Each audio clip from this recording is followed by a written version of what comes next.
Saphenous nerve and sural nerve injuries are a potential complication of all endothermal treatments, both endovenous laser and radiofrequency ablation. This presentation discusses this problem. It is mainly of concern to doctors, nurses, and vascular technologists, but members of the public may also find it of interest. My own interest in this subject was stimulated by my colleague and friend, Dr. Ted King in Chicago. Ted has done a lot of clinical research on the saphenous nerve and sural nerve and their anatomical relationship to the great saphenous vein and the small saphenous vein. Ted has kindly helped to direct my reading of the medical literature, and he has generously shared the findings of his own research that was presented to the European Venous Forum in June 2010. Nerve injury may occur in over a third of laser treatments of the great saphenous vein and nearly 1 in 20 small saphenous vein treatments. A recent study from Germany has even suggested that saphenous nerve injury is more likely after endovenous laser than after surgical stripping. The study authors have proposed that in some cases the nerve may have been injured by the needle during administration of the tumescent local anesthetic. Here are the mechanisms by which the nerve might possibly be injured. Firstly, the nerve might be injured by the needle during the cannulation of the vein itself. This is probably very rare, but it is possible that the nerve could be transected by the needle. Similarly, a needle stick injury might occur during the administration of local anesthetic, causing a neurotomesis. Finally, the thermal ablation could cause the direct transfer of heat energy to the nerve, causing a thermal neuropraxia, a burn injury. These are the possible strategies to avoid nerve injury. Firstly, the nerve and vein can be imaged in transverse section to identify a site of cannulation where the nerve and vein are sufficiently far apart to minimize the risk of thermal energy transfer. Secondly, the vein and nerve can be imaged in transverse section during the cannulation to ensure that the vein is cannulated directly and that the needle tip does not impinge on the nerve.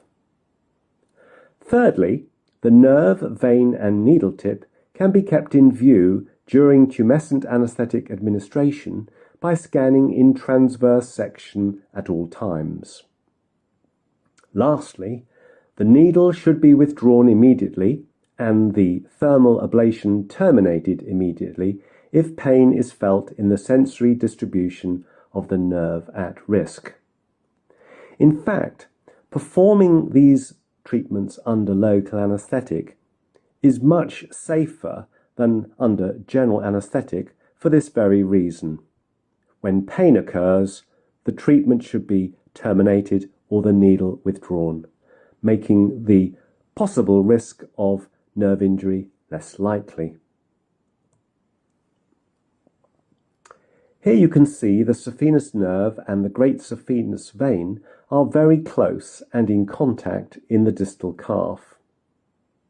The two lie within the saphenous fascia, superficial to the tibia.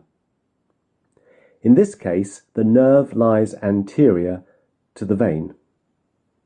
This would not be a good site for cannulation. Even if the needle tip is kept in view and the vein is cannulated cleanly, by which I mean the needle tip is not allowed to stray near the nerve, it is likely that the nerve will be injured by administration of local anesthetic fluid. As this video clip shows, distally the nerve and vein are in contact. As the probe moves more proximally, the vein and nerve are separated by 10 millimeters or more.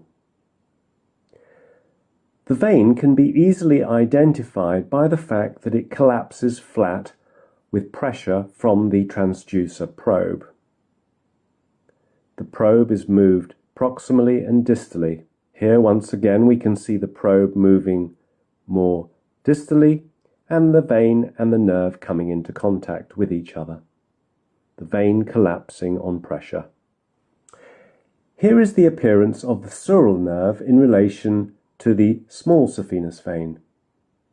The anatomy and ultrasound appearance of the sural nerve have been nicely described by Ricci. This video clip shows that further proximally, the vein and nerve are separated by 10 mm or more. As the probe moves more distally, the vein and the nerve are in close contact. The vein here is collapsing on light pressure from the transducer probe, showing that the nerve and the vein are in contact here. As the probe is moved more proximally, the vein and the nerve separate, here by more than a centimetre. The nerves have an oval appearance and they are speckled with areas of hyper and hypoechogenicity.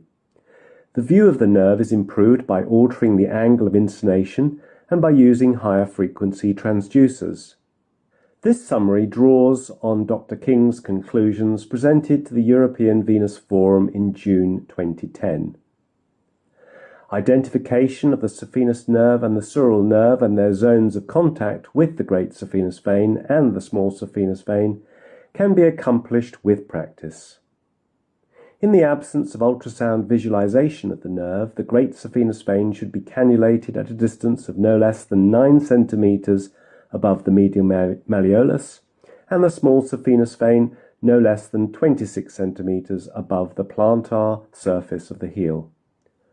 My practice is to visualize the nerve and vein in transverse section throughout the cannulation procedure, thereby minimizing the risk of needle stick injuries at this stage, as well as during the administration of tumescent local anesthetic, again ensuring that the local anesthetic solution is generously administered between the nerve and vein and minimizing the risk of direct needle injury to the nerve. Well, I hope you found this video interesting.